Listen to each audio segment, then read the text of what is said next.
Political representation रखिए। क्यों नहीं 2 इलेक्शन से एक मुसलमान एमपी जीतता?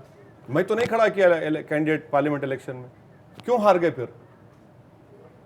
ये क्वेश्चंस हैं जो पूरे महाराष्ट्र के आवाम सोचते हैं। क्यों नहीं जीतता वो लोगों के ऊपर है। नहीं अगर आपकी सोच अगर लोगों को अगर आपकी सोच अच्छी लगी, नहीं सर, नहीं सर, कोई भी मैं आपकी बात से हरगिज मुत्तफिक एग्री नहीं करता हूं। क्यों एग्री नहीं करता हूं? लोगों की सोच कैसी है, आप लोगों की सोच को बदलते क्यों नहीं? मैं ठीक है, मैं मान रहा हूं कि मैं ओवैसी सर मेरी बात सुनिए, मेरी बात सुनिए। आप बहुत अच्छी तरह से बात कर रहे हो, बहुत अच्छी तरह। मैं कम्युनल हूं, मैं मान रहा हूं, मगर अगर भाई मैं कम्युनल हूं तो आप तो अच्छे हो ना भाई, आप जिताओ ना, आप तो जिता दो भैया, 1-2 एमपी को तो जिताओ महाराष्ट्र। ऐसे कैसे जिताएंगे? मुझे ये बताओ, आप सोच को बदल दीजिए। नहीं मुझे ये बताओ, अगर हम खराब हैं तो अपनी सोच को बदल दीजिए। देखिए ये लोकतंत्र है। नहीं ठीक है ओवैसी जी, आप ये कह रहे हैं कि कोई मुस्लिम कैंडिडेट जो खड़ा हुआ पार्लियामेंट इलेक्शन में तो काम नहीं था अच्छा? नहीं, क्यों नहीं हुआ, जीता वो क्यों नहीं जीता? नहीं आपने मैडम मैं आपसे जो कह रहा हूं वो सुन लीजिए। मैं आपसे कह रहा हूं कि मुस्लिम एमपी क्यों नहीं जीता महाराष्ट्र से 2014 में, 2009 में, इसकी क्या वजह है ये तलाश करिए। जीता के कौन देता है? कैंडिडेट को जीता के कौन देता है? पार्टी देती है। तो आपका मतलब है पार्टी देती है। पार्टी देती है। पार्टी अगर चाहेगी तो लोगों के ऊपर ये इलेक्शन नहीं होता है सर। पार्टी पॉलिसी देती है, पार्टी लोगों को समझाती है, पार्टी लोगों को जाकर बोलती है ये अपना कैंडिडेट है। हम आपसे यही कह रहे हैं कि जिताना पार्टी का बहुत बड़ा रोल है। डेमोक्रेसी में तो आपको जाके वोट डालना पड़ेगा, मुझे नहीं जाना पड़ेगा, पब्लिक वोट डाले, मगर पार्टी का तो रोल है ना। पार्टी करती नहीं है कोई। क्या हम आप बताइए कि मैंने शुरू में कहा कि हमारी democracy participative form of democracy है। अगर नहीं रहेंगे तो कैसा आप समझेंगे? कोई तो बोले भाई यह है, क्यों नहीं होता? नहीं देखिए ओवैसी जी, सीधी बात है, जैसे दूसरी पार्टी है वैसे आपकी पार्टी है। कोई पार्टी किसी को जिता के नहीं देती है। ये आप कहिए कि जाति पाति का यहाँ चलता है, उसके वजह से सारे उम्मीदवार जीतते हैं। आप ये कहोगे कि मुस्लिम लोगों को आप चुना के दो। एक तो आपकी पार्टी अगर स्ट्रांग होगी तो आप भी वही राजनीति खेलोगे जो अलग अलग पार्टियां खेलती है। मेरा कहना यह है कि आप मुस्लिम को बढ़ाने की बात करते हो, उनकी शिक्षा की बात करते हो, सीधे जुबान में, मीठी जुबान में ये नहीं हो सकता है क्या? अरे सर, मैं मीठी जुबान में बात कर रहा हूं आपसे।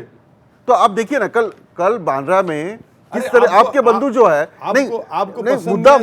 मुद्दा वही है जो टैलेंटेड होता है, लोग उसे सलाम करते हो, चाहे गरीब हो या बड़ा हो। सवाल यह है कि अगर आपका उम्मीदवार अच्छा हो, डेंजरस आर्गुमेंट है ये डेंजरस आर्गुमेंट है। ये आपको पसंद नहीं है ये कहिए। आप टैलेंट बोल रहे हैं। नहीं सर, आप दूसरी जो पार्टियां करती है, नहीं आप जो कर रहे हो वो दूसरी पार्टी करती है, तो आप अलग क्या हो? नहीं सर, आप टैलेंट की बात कर रहे हैं। आप ये बोलना चाह रहे हैं कि मुसलमानों में टैलेंट नहीं है? नहीं, बिल्कुल नहीं। आप ये बात कर रहे हैं। आप तो यही गलत मतलब नहीं। मैंने ये कहा कि जो दूसरी पार्टियां जो, मेरा मानना सर मेरा मानना यह है कि ऊपर वाला सबको टैलेंट देकर पैदा करता है, उसमें से 1-2 एक्सेप्शनल होते हैं, मगर नहीं वो मुद्दा है ही नहीं। मगर अगर आप टैलेंट की बात कर रहे हैं और मुझे अपॉर्चुनिटीज नहीं दे रहे हैं तो कहां का मेरा टैलेंट निकलेगा? टैलेंट आप मेरा निखरेगा कब? जब मुझे आप अपॉर्चुनिटीज देंगे। आप सर लेवल प्लेइंग फील्ड करिए, लेवल प्लेइंग फील्ड नहीं होने की वजह से मुस्लिम माइनॉरिटीज और दलित्स ये लोग पीछे जा रहे हैं। लेवल प्लेइंग फील्ड होना चाहिए। नहीं मुद्दा आपके समझ में नहीं आया, मैं सीधी तरीके से बताता हूं। कोई पार्टी तरह अक्लमंद नहीं हूं, मगर थोड़ा समझता हूं सर। मैं समझ गया हूं आप क्या बोलना चाह रहे, मगर लेवल प्लेइंग फील्ड होना चाहिए। लेवल प्लेइंग फील्ड नहीं है, वो दूसरी पार्टियां नहीं कर रही है, इसके वजह से दलित और अल्पसंख्यक, ओबीसी ये सारे पीछे है। ये आपका कहना है? पार्टी पॉलिटिक्स चलते रहता है, कास्ट जो कम्युनल बातें हैं वो भी पार्टी प्ले करती है, यही कहना चाहते हो आप? तो मेरा मुद्दा यही है कि आप भी क्या उसी पार्टी के रास्ते के ऊपर चलोगे जो दूसरी पार्टियां हैं? नहीं सर, मैं आपसे जो ये सब बातें कर रहा हूं, आपको क्या मैसेज मिल रहा है उससे? मैं आपके सामने education, political representation, social backwardness को इंप्रूव करने की बात कर रहा हूं। यहाँ मैं पॉलिटिकल पार्टी हूं, मैं कोई एनजीओ नहीं हूं। मैं पॉलिटिकल पार्टी जरूर हूं, मैं एनजीओ नहीं हूं। मुझे पॉलिटिक्स करना है, कोई फिलॉसफी लिखना नहीं है मुझे, मगर ये इश्यूज तो हैं हमारे, ये कॉन्क्रीट इश्यूज हैं। हम चाहते हैं कि इस पर डिबेट हो, इस पर डिबेट हो। सेकुलर पार्टीज में क्या चक्कर हो गया मुसलमानों का, ये इफ्तार की दावत कर ले तू, वो गरीब नवाज कौरों से अजमेर में एक चादर भिजा दे, अरे बिरयानी कब खिलाओगे मियाँ, शीर खुरमा कब खिलाओगे। तो हम वही कहना चाहते हैं अरे हम कि तो सेकुलरिज्म का नाम लेकर सर हम कांग्रेस हो एनसीपी ने आपको यूज किया, नहीं सर, हम मुस्लिम कम्युनिटी को यूज हम किया। नहीं सर, यूज नहीं होने, हम अपने आप यूज होने नहीं देंगे। इसीलिए हम कह रहे हैं कि ये इश्यूज हमारे नहीं है भैया, हमारे इश्यूज पॉलिटिकल रिप्रेजेंटेशन है, एजुकेशन एम्पावरमेंट है, इंप्रूवमेंट है। ये इश्यूज पर बात करिए। आप बात ही नहीं करते, आप बात ही नहीं करना चाह रहे, आप करना नहीं चाह रहे कुछ, और बोलते कि नहीं। तो बताइए, अगर आपने किया तो मुझे रिकॉर्ड बताओ, मैं आपसे नहीं करूँ, माने जो पावर में थे, बताइए क्या आपका रिकॉर्ड रहा है, बताइए, हमको देखना चाह रहे। सारी दुनिया के महमूद और रहमान कमेटी रिपोर्ट तो आईना है इन लोगों के लिए जो सवाल कर रहे हैं। सर मेरा एक सवाल है, आप कह रहे हैं कि कांग्रेस, राष्ट्रवादी या किसी भी और पॉलिटिकल पार्टी ने मुसलमानों के लिए कभी कुछ नहीं किया, एजुकेशन बाकी सारी चीज़ें।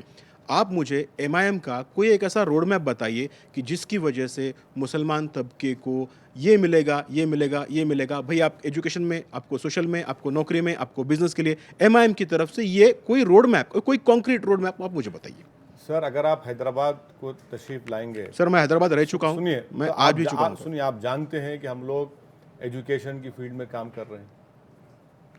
आप जानते हैं कि हम लोग एक कोऑपरेटिव बैंक चलाते हैं, इसके 4 ब्रांचेस हैं, 2 हॉस्पिटल्स हैं। सर आप बताइए, हिंदुस्तान में कोई ऐसा हॉस्पिटल मुझे बताइए, हो सकता होगा, जो 500 रुपये में डायलिसिस होता है, 850 रुपये में एक औरत की डिलीवरी होती है। हम कर रहे हैं, ये हम करके बता रहे हैं आपको। ये मैं कोई ऐसा खड़े रहकर एक फिलॉसफी की बात नहीं कर रहा हूँ, हम लोग प्रैक्टिकली ज़मीन पर करें हैं सर। ये काम हो सकता है, और ये काम उस वक्त हो सकता है जब ख़ास तौर से मुसलमानों में अवेयरनेस पैदा होगा, और वो खुद अपने डेस्टिनी के मास्टर्स बनेंगे, अपने मुकद्दर के फैसले वो खुद करेंगे। क्या उसके लिए राजनीति में ही उतरना ज़रूरी होगा? बिल्कुल ज़रूरी है। मैं यही कह रहा हूँ कि हिंदुस्तान की जो डेमोक्रेसी है हमारे मुल्क की, वो जो ताला खोलेंगे आप, तभी आगे बढ़ेंगे। और वो ताला खुलेगा कब? जब आपका पॉलिटिकल रिप्रेजेंटेशन बढ़ेगा, जब आप इसको बारे में हुकूमत से लड़ेंगे, जाके बोलेंगे। कोई बोलता ही नहीं है। आप एक काम करिए ना सर, मेरा एक इंटरव्यू होने के बाद आप एक सवाल डालिए कि पिछले 5 साल में मुस्लिम इश्यूज़ पर कितने क्वेश्चन हुए महाराष्ट्र के असेंबली में, कितने मरतबा स्कूल्स खोलो बोल के क्वेश्चन डाला गया, कितने मरतबा क्वेश्चन किया गया कितनों को लोन मिला। गोवंडी में जाइए, कचरा जलाया जाता है, कचरा जलाया जाता है, इंसान नहीं रह सकता वहां पर, कोई पूछता नहीं है उसको। यही तो हम कह रहे हैं कि ये डिबेट होना चाहिए, इस पर फोकस होना चाहिए। ये हमारी पॉलिटिक्स है। अगर हम कम्युनिकेट इसको करते हैं तो आप बोलते रहे यार मीठी जबान में क्यों नहीं बोलते। सर मैं क्या कोई खवाल हूँ? तो जय महाराष्ट्र की तरफ से मैं आपको एश्योरेंस देता हूं कि मैं पिछले 5 साल में क्या मुस्लिम तबके के लिए सवाल पूछे गए, इस पर हम आपके लिए जरूर एक स्पेशल करेंगे। हमारे दूसरे साथी एक सवाल पूछना चाहते हैं। ओवैसी जी, ये सिलसिला जो है ये ऐसे ही बरकरार रहेगा, लेकिन फिर एक बार समय हो गया एक ब्रेक का। आपण पुन्हा एकदा या कार्यक्रमामध्ये अल्पशी विश्रांती घेणार आहोत आणि पुन्हा एकदा ह्या प्रश्नांचा भडीमार आहे तो असाच सुरू ठेवणार आहोत। तेव्हा पाहत रहा जय महाराष्ट्र।